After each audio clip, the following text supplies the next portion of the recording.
Um, Great. So, as you all will probably know by now, Speakers Corner is launching our Model United Nations program. We're really excited about launching this program. It's the first time we're doing it, and we had a lot of parents basically request that we run some kind of a Model UN type activity for the students. Model UN, in a nutshell, is a different activity to debating, but it gives as many life skills, if not more, as debating does. So, while debating sometimes considered a kind of adversarial activity where you're arguing against people, I think at the crux of Model UN, there's kind of this skill set that involves trying to convince other people. And Marsha's going to talk a little bit more about the life skills that Model UN gives you. But it's kind of, in a sense, this program that we want to see what the interest levels are like amongst the parents. We want to hear from our students and see how are you guys enjoying Model UN this term. And as I mentioned, and as you may be aware, the structure of the Model UN program this term's it's kind of a bit shorter. So there's only 3 training sessions and then there's a final conference. The reason we did that is because a lot of our students are beginners in Model UN. And before parents commit to, let's say, a 10-week program similar to what a lot of you guys would be doing for debating, we wanted to give you an opportunity to try out Model UN, see what the training sessions look like, and then hopefully in term 2, 3, and 4, if this term goes well, we'll kind of build it out as a full-term program. But I think far more equipped than me is Maisha, who's the vice president of the former vice president of the Sydney Uni UN Society. She's done a lot of Model UN, which she'll speak about, and is part of a broader partnership that we've got. So, in launching our program, we've actually signed a partnership with the University of Sydney Union to host our Model UN program in conjunction with them. That means that our final conference is going to be at the University of Sydney. They're hopefully going to organize a guest speaker for our students, and the students have this amazing opportunity to go onto the campus of the university and experience Model UN, just like the kind of university level UN people would be experiencing. So without further ado, I'll get Maisha to kind of start the presentation and talk a bit more about the program. Yeah. Hi, everyone. My name is Maisha, and I'll be the head of Model UN for Speakers Corner. I'm currently studying a Bachelor of Law and a Bachelor of Economics at the University of Sydney, and I've just been involved with the Sydney United Nations Society throughout my university experience. So last year, I was the vice president for the society, and during my time, we had a lot of Model UN events on campus. We also had our Sydney Model United Nations conference at the end of last year, and that was the largest national tertiary Model UN conference in Australia. I was also involved in the Schools Model United Nations conference in July last year, and that was for basically the same thing, a Model UN conference for high school students. So moving on to basically what is Model UN? So Model UN is an educational simulation of the United Nations. So here students learn to debate and negotiate with real world issues, such as humanitarian issues, such as access to water, or rising conflicts, such as the South China Sea crisis. So basically how Model UN works is that students are given a topic and are assigned a country and a committee, and they are expected to research the country's position on the topic before the actual conference. And then during the conference, students debate in a variety of ways. For example, they might go up and give a speech in front of the entire committee, or they'll give like small speeches throughout the conference about certain aspects of the topic, or discuss with other members of the committee. And finally, they vote on a resolution based on the topic. And there are different types of committees with different types of rules. And so Model UN is like so large, there's so many opportunities. You can't really just put it into one box. Before you continue, Maisha, I might just check with any of our parents. Did you guys have any questions for anyone who's on the line about how Model United Nation works, or how the activity actually operates? If anyone has any questions, just hop off mute and ask. But if not, we'll kind of keep moving on. Great. I think let's move on. And if you do have questions, you can pop them in the chat, or we'll answer them at the end as well. Yeah, definitely. If you have any questions, feel free to ask. Like Model UN is not that well known. It's a very niche activity, but it it's very, very beneficial. So feel free to ask any questions. So I'll just move on to some of the benefits that come from Model UN. So there are so many opportunities outside of high school. So Model UN is really developing in high schools right now. So, but the opportunities are endless when it comes to university level or even in the job field, especially in the politics and international relations field. So one of the benefits from Model UN that I personally received was a better knowledge of international political issues. This is really great if your child is looking for a career in law, in politics, in international relations or diplomacy. Personally, it's just like really widened my knowledge on international political issues. I understand, like, for example, the news a lot more, and I'm able to like contribute more in like academic discussions as well. Also, Model UN offers a lot of transferable skills. For example, research skills, learning how to research on certain academic topics, and like transferring that into like being able to communicate that to your peers. It also builds on public speaking and debating skills. It really builds the confidence for your child to be able to give a speech in front of everyone on a topic that you've researched on your own. It really enhances the skills that you already have. Another is teamwork and negotiating. So a lot of about MUN is diplomacy, that you learn how to work with different countries while you're a representative of a country that's been assigned to you. So you learn how you can cater towards the interests of another country while also catering towards the interests of your own country. So these teamwork, negotiating, and diplomacy skills are a really important thing that I've learned from MUN in my own experience as well. Lobbying and persuasion as well. And this also adds on to debating and any other extracurricular activities that your child might be doing. Me personally, I've been involved in mock trial and legal debating. So that's really, my involvement in MUN has really enhanced these persuasion and debating skills. So moving on, so MUN is really similar to debating in the fact that you learn these public speaking and debating skills, but it's also really different from debating. So MUN, in a sense, is not really a competition where two sides are arguing against each other, like in debating or in mock trial or any other academic extracurriculars, but rather it's more of an exchange of ideas. Yeah, and this happens through many different types of discussion. As I said before, there will be a general speaker. Like I said before, there's general speakers list where your child might give a speech in front of everyone. There's moderated caucuses where your child may give a speech in front of everyone on a certain aspect of the topic, and unmoderated caucuses where your child like talks with other members of the committee and comes to a conclusion with that. And so it's not really a competition where one side is debating against the other side, but rather an exchange of ideas. And you might have a question, well, how do you win awards from that? There's not a clear winner, but students in MUN typically win awards such as Best Delegate, Most Diplomatic, and these awards are based on how well they perform as a representative of their assigned country. So basically how well they negotiate with other countries, how well they stick to the values of their own country and things like that. And this is what MUN coaching will eventually teach them, that these skills that they require to win these awards. Okay. So Marsha, before we move on, there was a question in the chat, which was, at what stage of the program are the students allocated the country they are to research? So I assume that's asking, we've got our 3 training sessions and then our final conference.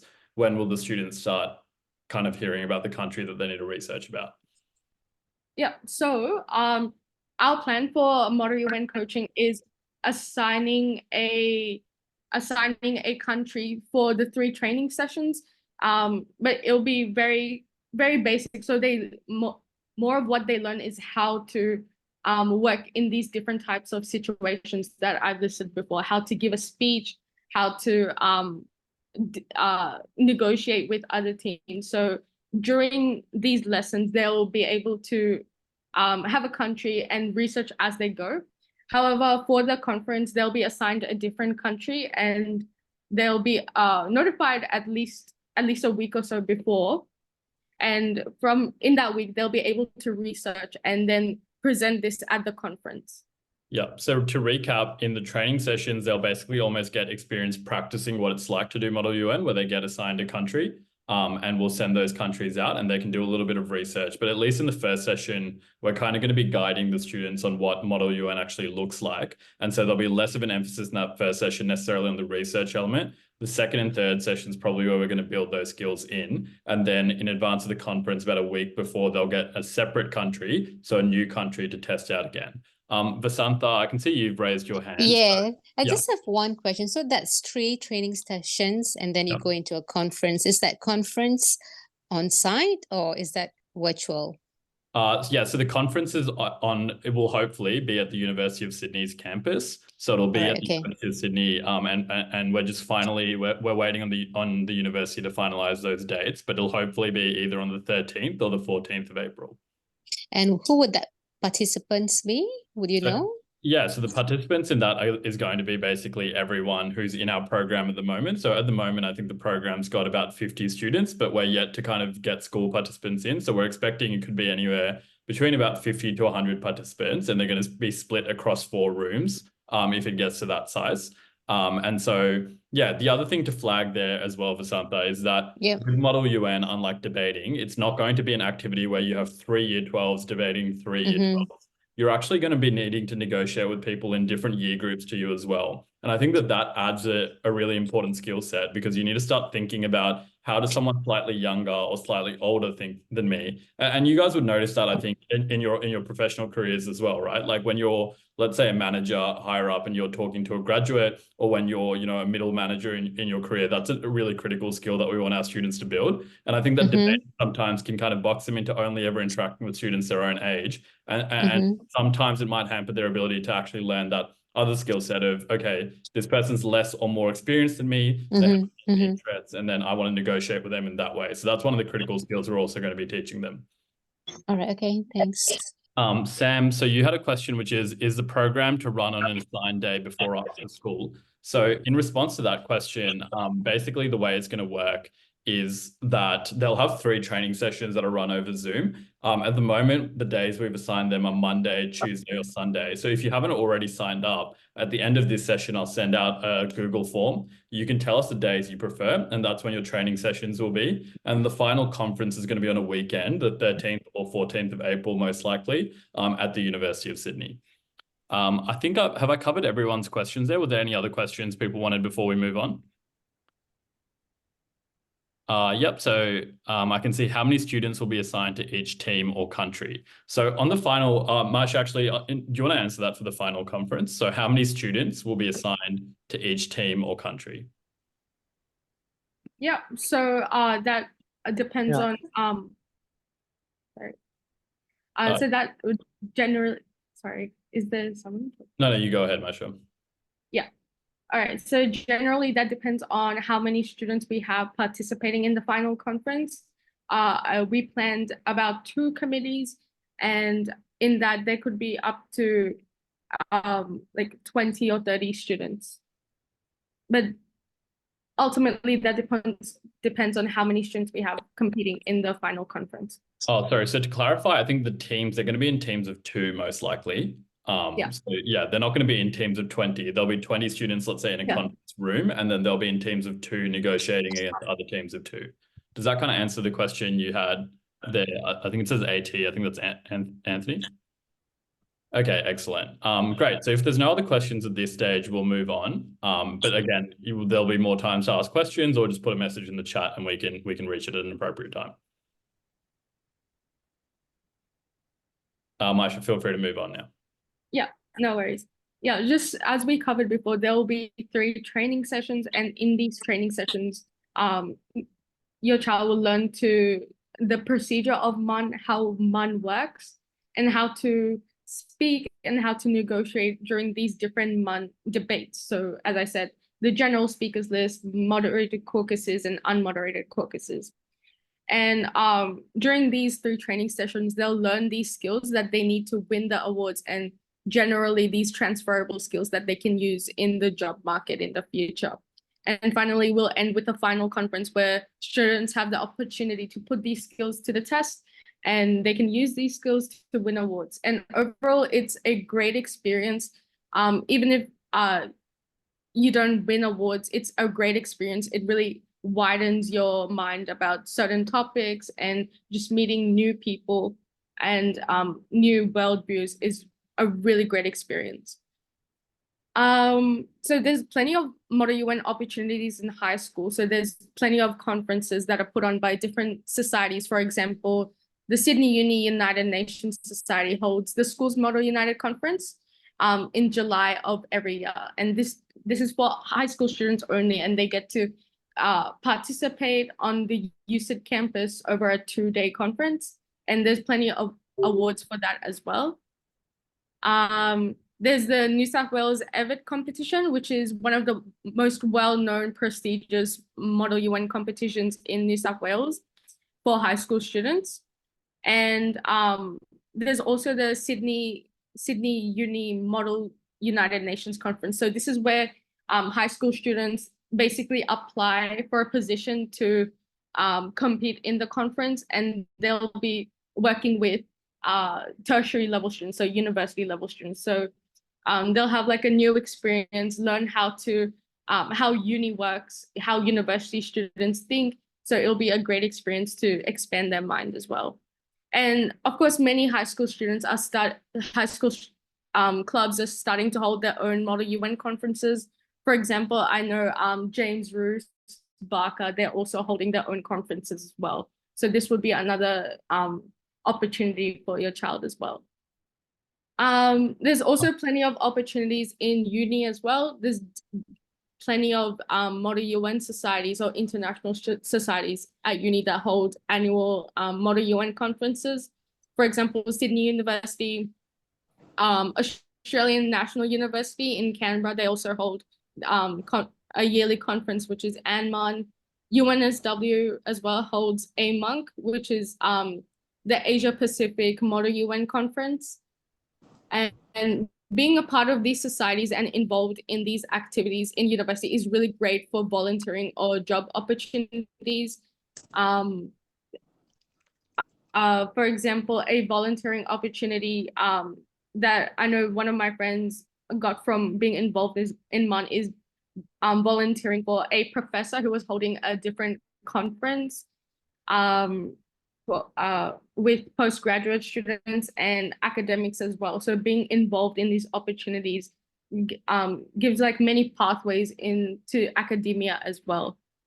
But the most alluring opportunity with Model UN is international conferences. So Taiwan MUN, so that's held in Taiwan. Harvard World MUN, which is like one of the most well-known World MUN conferences held in the US. And there's also the National Model UN Conference held in New York. Other than that, there's plenty of job and career opportunities that come from being involved in MUN. For example, one of my friends got a job with KPMG and many different firms by being involved in international relations, politics, and Model UN. They also, a lot of students involved in MUN and international relations go on to work in trade and foreign affairs. For example, the Department of Foreign Affairs and Trade. Plenty of students go on to work in politics and in law as well. Another benefit of Model UN is that it looks really great on the CV. So it's a really niche activity, and it has many transferable skills, as I've said before, like research skills, public speaking skills, and just a general sense about international relations today. And it looks really good as it shows that you have an interest and a passion for international affairs and politics. And there's plenty of opportunities to meet with experts in the field. For example, a lot of conferences have guest speakers. As Secretary General of the Sydney Model United Nations Conference last year, we had guest speakers such as politicians. We had the Consul General of France come in. We have people working in the Department of Foreign Affairs and Trade come in. And we actually had a delegate from COP21 last year come in for the Schools Model United Nations Conference. So just being involved in MUN provides so many opportunities to meet experts in the field and meet like academics. And this, of course, will provide even more opportunities. Great. So yeah, I think Marsha, I think for me, like three of the key things that you mentioned that stuck out to me was firstly those research skills. I think that particularly when you're in school, the ability to research something in depth is such an important skill. Let's say when you're moving from primary to high school, or from that year 7 to 9 age group going into year 11 and 12, and then from year 11 and 12 into university, the ability to research something in depth and then form a view is actually so important. And I think then obviously the other thing that we already talked about was those negotiation and diplomacy skills, because I think that's such an important life skill. And particularly for our current students who are really good at debating, they're probably really good at winning an argument. But winning an argument often isn't actually the way to getting things done. And so it's important to be able to argue. It's important to be able to think logically, but it's even more critical to be able to convince someone else emotionally to connect with what you're trying to push and come to your side. So understanding their interests and bringing them on board. And I think the third thing is just awareness about global issues. So that in-depth research that they have an opportunity to do, but then also when they're guided by our coaches to look at world affairs, I think it's just such a unique ability that you have in Model UN compared to other activities. And I think to some extent, that leads to a question that Richard asked, which is, will there be specific topics to be discussed at the conference?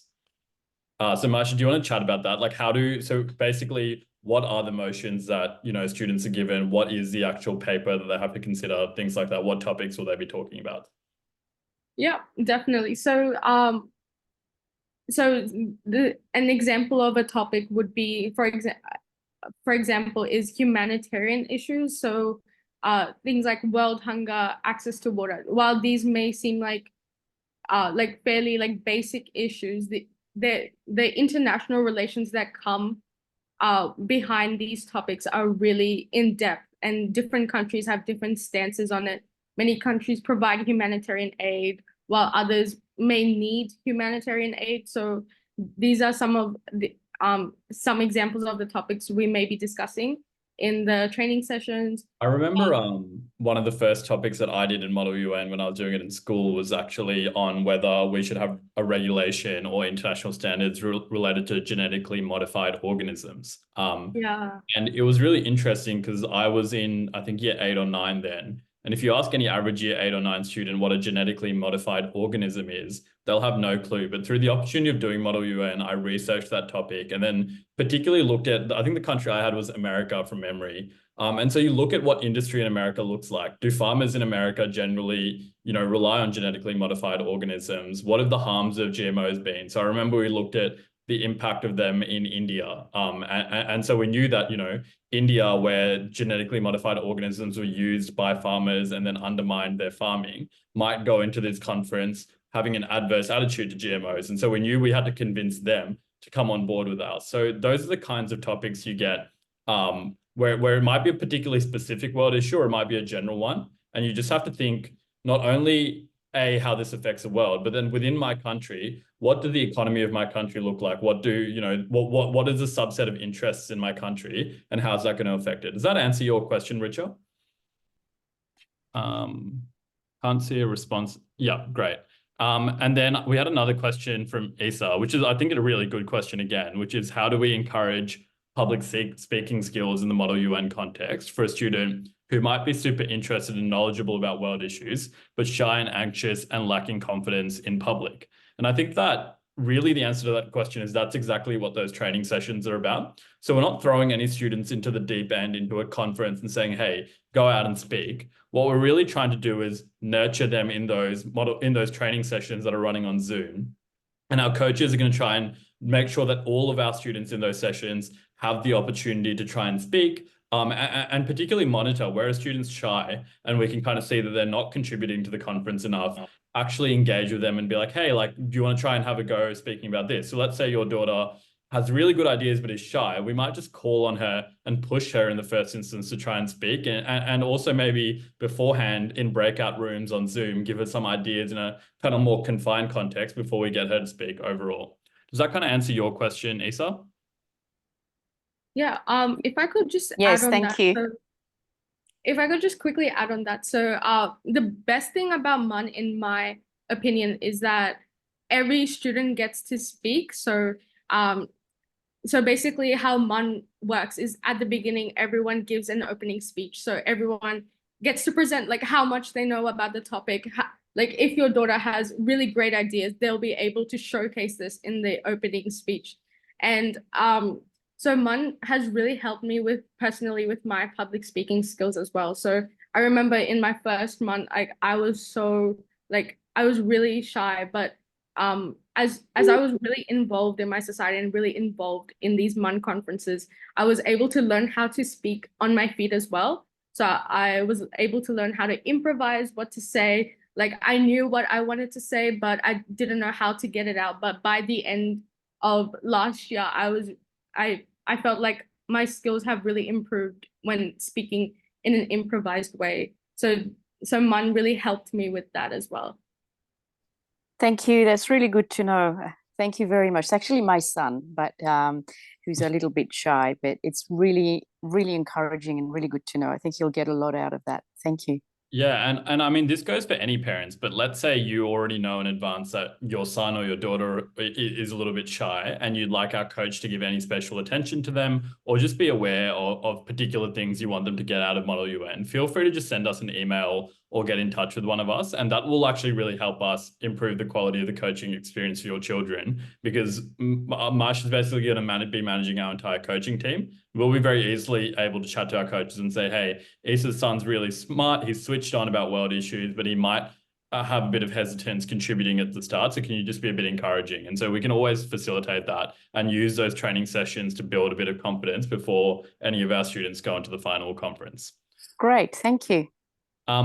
Yeah, I mean, the last thing I'd say is that this term especially, we've designed this program so that it's not meant to be too intensive. So it's 3 sessions on Zoom that are kind of spaced out, and then a final conference. And the whole idea with that is it's just a great way to try Model UN, right? So you may or may not know whether it's for your kid or not. And we know that kids are busy and they've got a lot of things to fit into their schedule. But ultimately, if you can make those 3 sessions, it's perfect. And we'd encourage you to do that.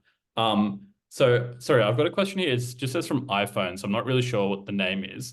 The question here is it possible to go to the conference without the training session? So our recommendation at this stage is probably not. The reason for that is mainly because almost all of our students are beginners in Model UN, and we want to use those 3 training sessions to try and get them ready for an actual full conference, so that the conference is a rewarding experience for everyone. But also in that 3rd session, which is going to sit a week before the final conference, all the students are actually going to be preparing for that final conference itself. And so our recommendation is not. But that being said, if you have a child who's particularly experienced in Model UN and you think that they don't necessarily need those training sessions, or if you think maybe, look, my child's intermediate or advanced at Model UN, I'd rather have them have a private coaching session rather than a group session, that's something to reach out to us about. Again, it's probably not something we're going to encourage widely at this stage, because we want it to be kind of a program that everyone's involved in and we transfer it. But as I said, we're going to try and hopefully, if this is successful, build it out into a thing that we offer every term.